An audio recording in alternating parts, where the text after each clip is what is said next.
খুব ভাল লাগিছে বিভিন্ন কলা সংস্কৃতি প্ৰদৰ্শনেৰে আজি যি ভাগৱত পৰিভ্ৰমণ অনুষ্ঠানটো আৰম্ভ কৰিলোঁ মই উদ্বোধন কৰি সঁচাকৈ অভিভূত হৈছোঁ আৰু যিহেতু আমাৰ গোটেই অসমখনক গোটেই অসমীয়া বৃহত্তৰ জাতিটোক আমাৰ গুৰুজনাই বান্ধি ৰাখিছিলে গতিকে তেখেতৰ সৃষ্টি কৰ্মৰাজি চিন্তা ধাৰণা বিয়পাই পেলাবৰ ক্ষেত্ৰত আমাৰ শংকৰ সংঘৰ এক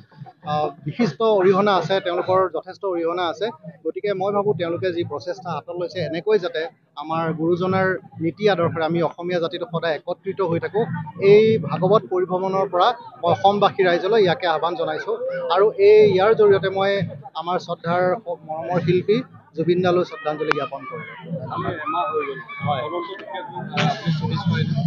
ছেটিছফাই মানে আমি আইন আদালতৰ ওপৰত আস্থা ৰাখিব লাগিব আমি খৰতকীয়া হোৱাটো বিচাৰিছোঁ গতিকে আশা কৰিছোঁ এটা উচিত তদন্ত হ'ব আৰু দুখীয়া শাস্তি পাব বুলি দৃঢ় বিশ্বাস গতিকে মই ইয়াৰ পৰাই কৈছোঁ জাষ্টিছ ফৰ জুবিন